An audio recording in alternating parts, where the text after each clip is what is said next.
आप करुण कृपा चैनल के माध्यम से जीवन का सर्वोत्कृष्ट लाभ सत्संग लाभ प्राप्त कर रहे हैं।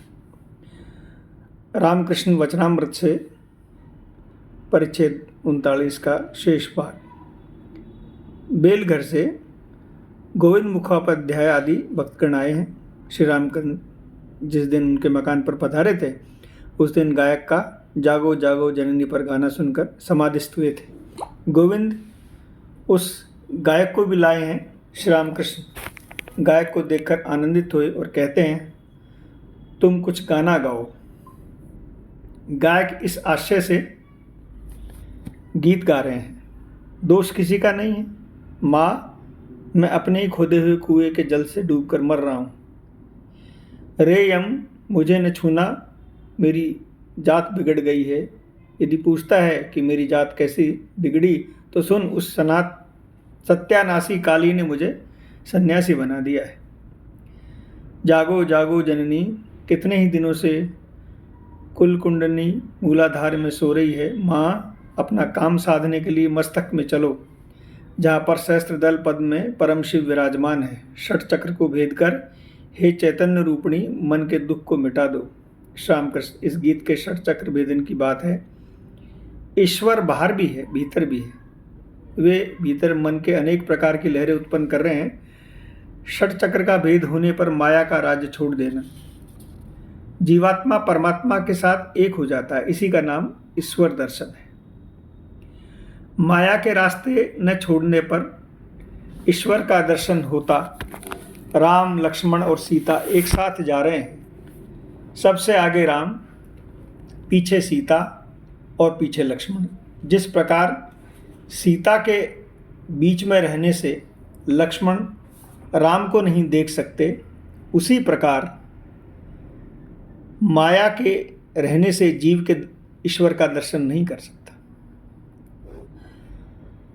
परंतु ईश्वर की कृपा होने पर माया का दरवाज़ा हट जाता है। और जिस प्रकार दरवाज़ा लोग कहते हैं, साहब को आज्ञा हो तो इसे अंदर आने दूं। दो मत, वेदांत मत और पुराण मत है। वेदांत मत में कहा यह संसार धोखे की टट्टी है, अर्थात जगत भूल है, स्वप्न की तरह। परंतु पुराण मत का यह भक्ति शास्त्र कहता है कि ईश्वर ही 24 तत्व बनकर विद्यमान है, भीतर बाहर उन्हीं की पूजा करो। जब तक उन्हें मैंपन को रखा है तब तक सभी है। फिर स्वप्नवत कहने का उपाय नहीं।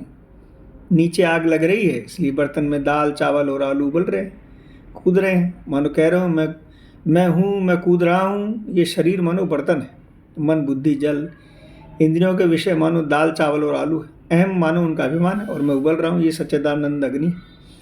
इसलिए भक्ति शास्त्र में इस संसार को बजे कुटिया कहा है।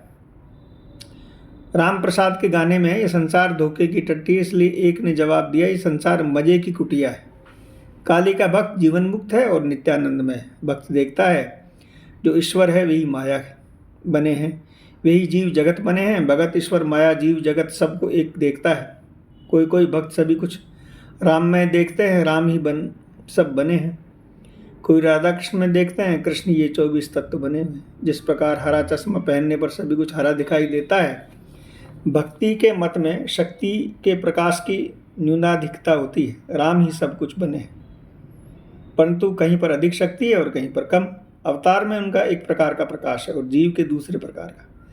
अवतार को भी देह और बुद्धि है। माया के कारण ही शरीर धारण कर सीता के लिए राम रोए थे, परंतु अवतार जानबूझकर अपनी आंखों पर पट्टी बांधते हैं।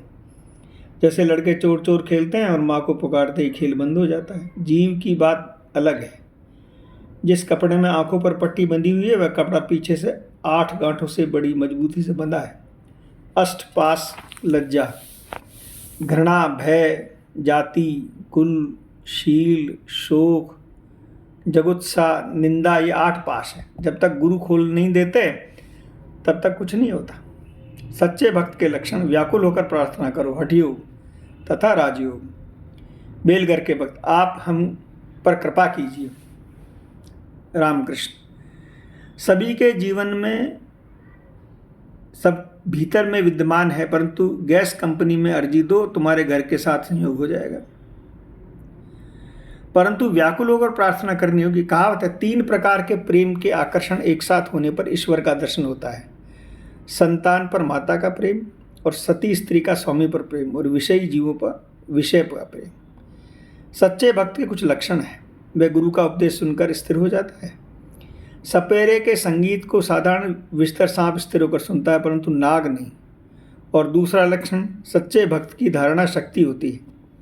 केवल कांच पर चित्र खींचा नहीं जाता, किंतु रसायन युक्त कांच पर खींचा जाता है। जैसा फोटोग्राफ भक्ति है, वह रासायनिक द्रव्य है। एक लक्षण और है, सच्चा भक्त जितेंद्रिय होता है, कामजयी होता है। गोपियों में काम का संचार नहीं होता था। तुम लोग गृहस्थी हो, रहो। इसमें साधन भजन में और भी सुविधा है। मानो किले में युद्ध करना। जिस समय शव साधन करते हैं, उस समय हम बीच बीच में शव मुंह खोलकर डराता है, इसलिए भुना हुआ चावल चना रखकर पड़ता है और उसके मुंह में बीच बीच में देना पड़ता है। शव के शांत होने पर निश्चिंत होकर जप कर सकोगे। इसलिए घर वालों को शांत रखना चाहिए। उनके खाने पीने की व्यवस्था कर देनी पड़ती है, तब साधन भजन की सुविधा होती है। जिसका भोग अभी कुछ बाकी है, वे गृहस्थ में रहकर ही ईश्वर का नाम लेंगे। नित्यानंद कहा करते थे, मागुर माछेर छोल, युवती नारी कोल, बोली हरि बोल। हरि नाम लेने से मागुर मछली की रसदार तरकारी तथा युवती नारी तुम्हें मिलेगी। सत्य त्यागी की बात अलग है। मधुमक्खी फूल के अतिरिक्त और किसी पर भी नहीं बैठती। चातक की दृष्टि सभी जल निस्वाद है, वह दूसरे किसी भी जल को नहीं पिएगा। केवल स्वाति नक्षत्र की वर्षा के लिए ही मुंह खोलेगा। सच्चा त्यागी अन्य कोई भी आनंद नहीं लेता, केवल ईश्वर का आनंद है। मधुमक्खी केवल एक फूल पर बैठती है और सच्चे त्यागी साधु मधुमक्खी की तरह होते हैं। ग्रही भक्त मानो साधारण मक्खियां हैं, मिठाई पर तो बैठती हैं, फिर सड़े घाव पर भी। तुम लोग इतना कष्ट करके यहाँ आए हो, तुम ईश्वर को ढूंढते फिर रहे हो। अधिकांश लोग बगीचा देखकर ही संतुष्ट रहते हैं। मालिक की खोज बिरले ही लोग करते हैं। जगत के सौंदर्य को ही देखती है, इसमें मालिक को नहीं ढूंढते। रामकृष्ण गाने वाले को दिखाकर इन्होंने षट चक्र का गाना गाया। ये सब योग की बातें, हठ योग, राजयोग। हठ योग कुछ शारीरिक कसरतों में करता है और सिद्धियां प्राप्त करता है, लंबी उम्र प्राप्त करता है, अष्ट सिद्धि प्राप्त करता है। वे सब उद्देश्य है। राजयोग का उद्देश्य भक्ति, प्रेम, ज्ञान, वैराग्य। राजयोग ही अच्छा है। वेदांत की सप्तभूमि और योग शास्त्र के षट चक्र आपस में बहुत कुछ मिलते हैं, जुलते हैं। वेद की प्रथम 3 भूमियाँ और योग शास्त्र के मूलाधार स्वादिष्टान तथा मणिपुर चक्र एक है। इन तीनों भूमियों में गुह, लिंग तथा नाभि में मन का निवास है। जिस समय मन चौथी भूमि पर अर्थात अनाहत पर उठता है, उस समय जीवात्मा का शिखा की तरफ देदीप्यमान रूप में दर्शन होता है और ज्योति का दर्शन होता है। साधक कह उठता है, यह क्या है, यह क्या है। मन के 5वीं भूमि में उठने पर केवल ईश्वर को ही सुनने की इच्छा होती है। यहाँ पर विशुद्ध चक्र है।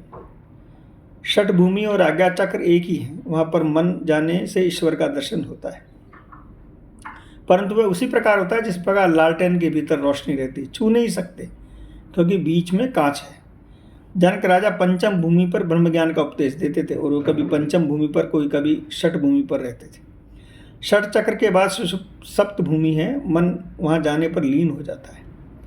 जीवात्मा और परमात्मा एक हो जाते हैं, समाधि हो जाती है, देह बुद्धि चली जाती है, वह ज्ञान नहीं रहता, अनेक तत्व का बोध नष्ट हो जाता है और विचार बंद हो जाते हैं। तेलंग स्वामी ने कहा था, विचार करते समय ही अनेकता तथा विभिन्नता का बोध होता है। समाधि के बाद अंत में 21 दिन में मृत्यु हो जाती है, परंतु कुंडलिनी ने जागने पर चैतन्य प्राप्त नहीं होता। ईश्वर दर्शन के लक्षण। जिसने ईश्वर को प्राप्त किया उसने कुछ लक्षण है। बालक की तरह, उन्मत्त की तरह, जड़ की तरह या पिशाच की तरह बन जाता है और उसे सच्चा अनुभव होता है। मैं यंत्र हूँ, वे यंत्री हैं। वे ही करता है और सभी अकर्ता है। जिस प्रकार सिखों ने कहा है कि पत्ता हिल रहा है, वह भी ईश्वर की इच्छा से, राम की इच्छा से ही सब कुछ हो रहा है। यह ज्ञान होता है। जैसे जुलाई ने कहा, राम की इच्छा से ही कपड़े का दाम 1 रुपया 6 आना, और राम की इच्छा से ही डकैती हुई, राम की इच्छा से ही डाकू पकड़े गए और राम की इच्छा से पुलिस वाले मुझे ले गए, फिर राम की इच्छा से मुझे छोड़ दिया। संध्या निकट थी, रामकृष्ण ने थोड़ा सा विश्राम नहीं किया, थोड़ा भी विश्राम नहीं किया। भक्तों के साथ लगातार हरि कथा हो रही है। अब मणिपुर राम और बेलघर के अन्य भक्तगण भूमि होकर उन्हें प्रणाम करते हैं।